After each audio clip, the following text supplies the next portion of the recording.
میں ڈوب کر پاجا سراغ زندگی، تو اگر میرا نہیں بنتا نہ بن، اپنا تو بن۔ تو اگر میرا نہیں بنتا نہ بن، اپنا تو بن۔ حضرات، ایک انسان کو سب سے پہلے اپنے نفع اور نقصان کا خیال ہونا چاہیے۔ آپ بزنس اور تجارت کے شہر میں رہتے ہیں، بلکہ یوں کہا جائے کہ ہندوستان کے دل میں آپ گھر کیے ہوئے ہیں۔ آپ کو یہ بتانے کی ضرورت نہیں ہے کہ ایک بزنس کا اصول کیا ہوتا ہے۔ توجہ کی ضرورت ہے کہ کوئی کتنا ہی قریبی آپ کی دکان پر آ جائے اور آپ اس سے لاکھ کہیں کہ بھائی تم میرے بہت ہی قریبی ہو، تم سے کیا نفع لوں گا، لیکن کیا یہ سچ نہیں ہے کہ چاہے ایک ہی پیسہ نفع لے لیکن لیتا ضرور ہے؟ اس سے کسی کو انکار نہیں ہے۔ یہ بزنس کا اصول ہے۔ تاجر، بزنس مین اگر یوں ہی کرتا رہے کہ اپنا نفع بھی کھو دے تو ایک دن اپنی دکان ہی کھو دے گا۔ بزنس کا اصول ہے۔ ہوشیار بزنس مین اپنے نفع کا ہمیشہ خیال رکھتا ہے۔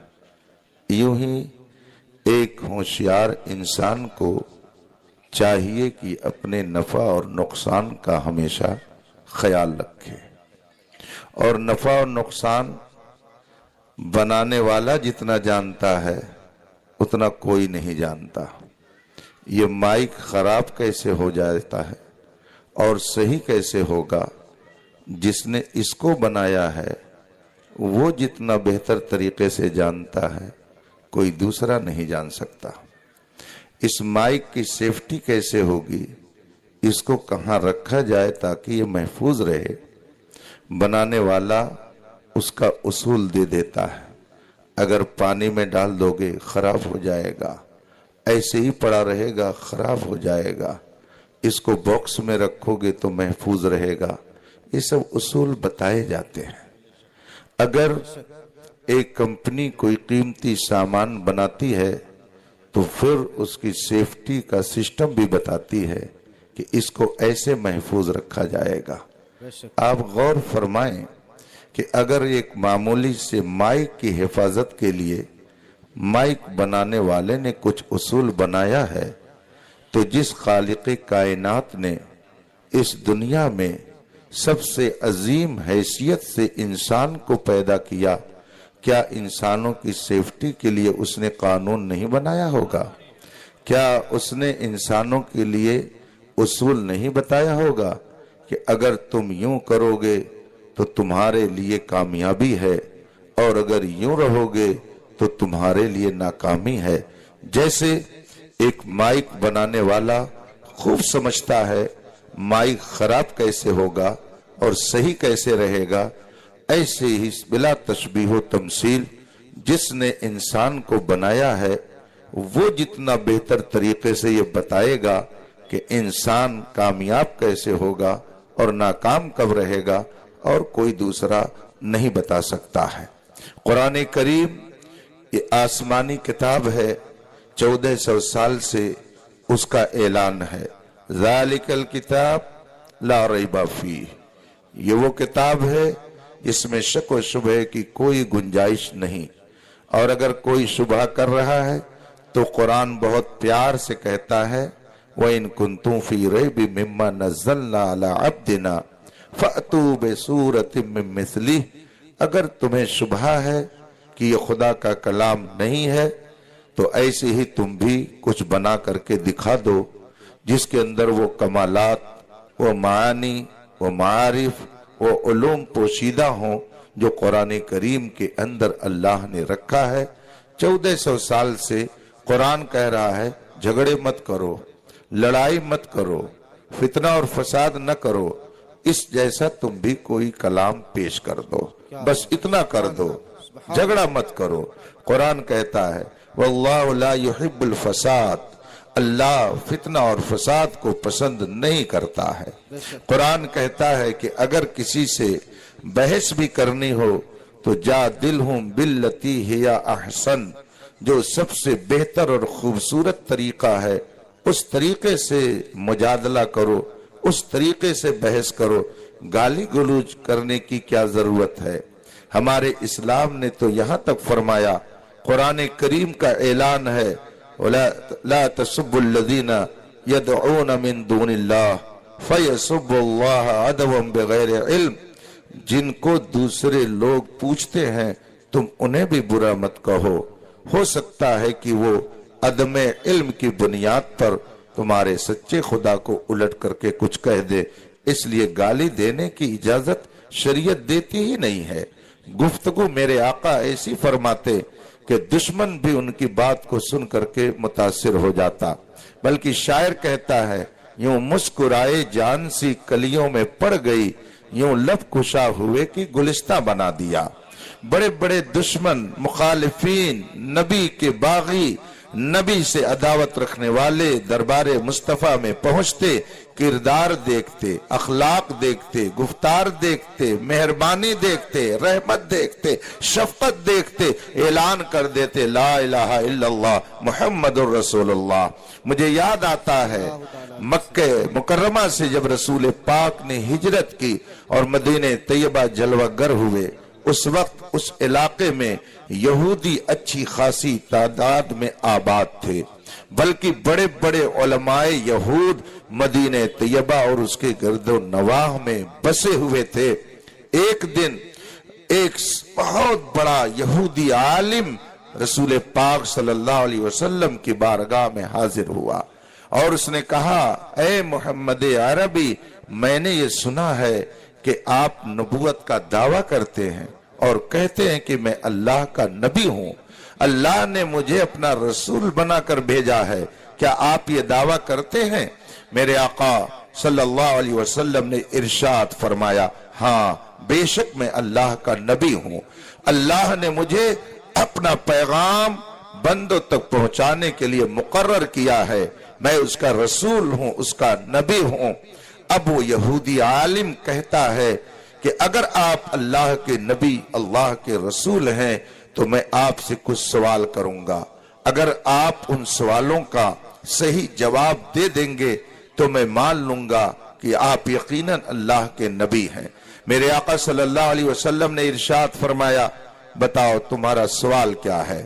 اس نے کہا کہ آپ مجھے سب سے پہلے یہ بتائیے کہ قیامت کی سب سے اہم نشانیاں جو بتائی گئی ہیں ان میں سے ایک اہم نشانی کیا ہے؟ آپ اس کا جواب دیجئے۔ پھر اس نے دوسرا سوال کیا کہ جب جنتی جنت میں چلے جائیں گے، جنت میں ان کا داخلہ ہو جائے گا تو اللہ کی طرف سے سب سے پہلے غذا انہیں کون سی دی جائے گی؟ آپ اس کا جواب دیجئے۔ تیسرا سوال اس نے کیا کہ جب کسی کے گھر میں بچے کی پیدائش ہوتی ہے تو کیا وجہ ہے کہ بچہ کبھی ماں کی شکل پر جاتا ہے، کبھی باپ کا ہم شکل ہوتا ہے، اس کی وجہ کیا ہے؟ آپ اگر ان تینوں سوالوں کا جواب دے دیں تو میں تسلیم کر لوں گا کہ یقیناً آپ اللہ کے نبی ہیں۔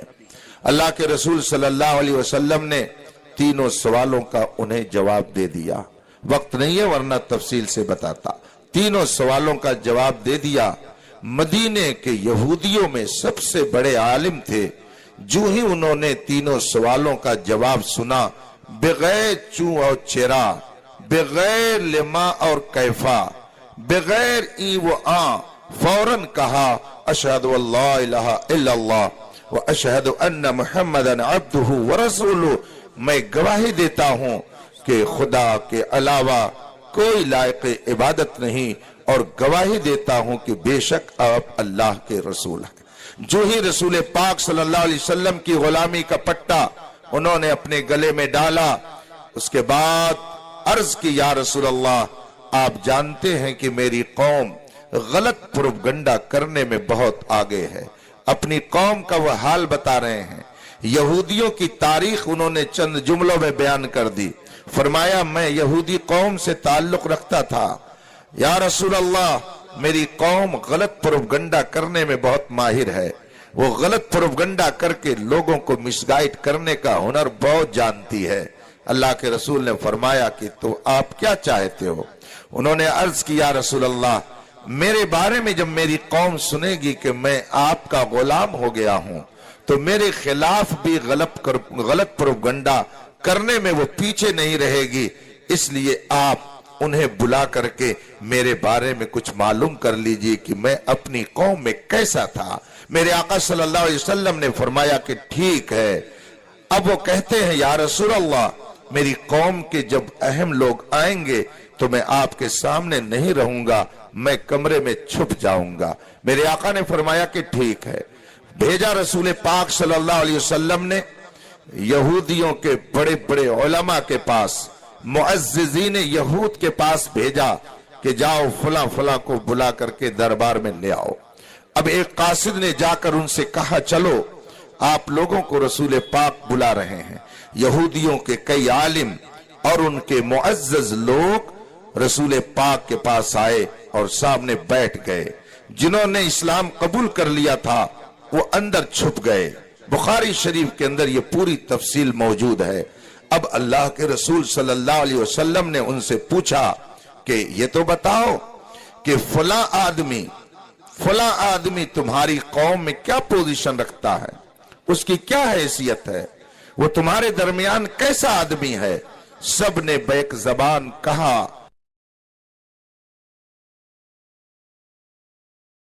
گئے اور قرآن کی ایک سورت کا جواب وہ نہیں لا سکے۔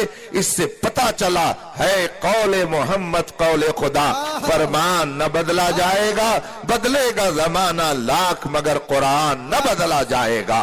حضرات ہے اور قرآن جس کی ناکامی کی خبر دے دے حقیقت میں وہی ناکام ہے۔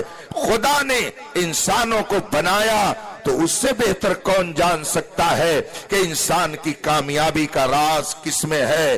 اگر آپ اس مائک کی بنانے والے کے بارے میں یہ تصور رکھتے ہیں کہ اس سے بہتر کون بتا سکتا ہے کہ مائک کی سیفٹی کیسے رہے گی، تو آپ اس پر بھی یقین رکھیے جس خالق و مالک نے آپ کو پیدا کیا ہے آپ کے بارے میں اس سے بہتر کوئی نہیں جان سکتا۔ اس کا اعلان ہے والعصر ان الانسان لفی خسر، قسم ہے زمانے کی سب انسان گھاٹے میں ہے، الا الذین آمنوا وعملوا الصالحات، مگر جو صاحب ایمان ہے اور اچھے عمل کرتا ہے وہ کبھی گھاٹے میں نہیں ہو سکتا ہے۔ نعرہ تکبیر، نعرہ رسالت، فیضان رضا کانفرنس، حضرات اب قرآن نے جب اعلان کر دیا کہ وہ کبھی ناکام نہیں جو صاحب ایمان ہے، وہ کبھی ناکام نہیں جس کے اعمال اچھے ہیں، تو آپ اگر میرے نہیں بنتے ہیں نہ بنیے، اپنے تو بن جائیے۔ اپنی کامیابی کے لیے تو آپ کو خیال کرنا چاہیے ہماری کامیابی کا راز کس میں ہے۔ جب قرآن آپ کے بارے میں فرما دیا، قرآن کہتا ہے سچا کامیاب انسان وہ ہے جسے اللہ و رسول کی رضا حاصل ہو جائے، جو صاحب ایمان ہو جائے، جو اچھے اعمال کر کے دنیا سے جائے، وہی کامیاب رہے گا۔ تو ہمیں اور آپ کو ہمیشہ یہی نسخہ اپنی نظروں کے سامنے رکھنا چاہیے۔ اگر تفصیل کا وقت ہوتا تو میں آپ کے سامنے اور بھی بہت ساری باتیں بتاتا۔ آج علماء آپ سے کہتے ہیں اپنے عقیدے کو درست رکھیے، اپنے اعمال کو درست رکھیے، اپنی تہذیب اور اپنے کلچر کو درست رکھیے۔ آپ اگر اسلام کی تعلیمات کو دیکھیں اور اس پر غور کریں تو آپ اس نتیجے پر پہنچیں گے کہ اسلام بنیادی طور پر آپ کو اچھا عقیدہ والا دیکھنا چاہتا ہے۔ آپ کے عقیدے میں کوئی ملاوٹ نہ رہے۔ جس خالق و مالک نے آپ کو پیدا کیا ہے اس کی بندگی کا آپ اعتراف کریں، اس کو معبود برحق مانیں اور اس کے بارے میں آپ یہ عقیدہ رکھیں کہ وہ ہمیشہ سے ہے اور ہمیشہ رہے گا. وہی عزت دیتا ہے, وہی ذلت دیتا ہے, وہی حسن دیتا ہے, وہی طاقت دیتا ہے, وہی قوت دیتا ہے, وہی دولت دیتا ہے. اس کے علاوہ کوئی کچھ نہیں کر سکتا ہے. قرآن کریم کا ارشاد ہے ما تشاءون الا ان یشاء اللہ رب العالمین. تم کچھ نہیں چاہتے بس وہی جو خدا چاہتا ہے. اب اس نے اپنی چاہت سے اپنے محبوب نبی آخر الزمان صلی اللہ علیہ وسلم کو اس کائنات کا سب سے بہترین انسان بنا کر کے بھیج دیا. اس نے اپنے کرم سے رسول پاک صلی اللہ علیہ وسلم کو ایک کلاس کا انسان بنا کر کے دنیا میں بھیجا اور فرما دیا جو ان کے پیچھے چلے گا وہ بھی کامیاب ہو جائے گا, وہ بھی ایک کلاس کا انسان ہو جائے گا. جب اس نقطے کو امام احمد رضا نے پڑھا تو فرمایا انہیں جانا انہیں مانا نہ رکھا غیر سے کام, للہ الحمد میں دنیا سے مسلمان. سبحان اللہ سبحان اللہ, واہ واہ واہ, بہت خوب. میں ایک موقع پر جنوبی ہند کا دورہ کرنے گیا, حیدرآباد پہنچا.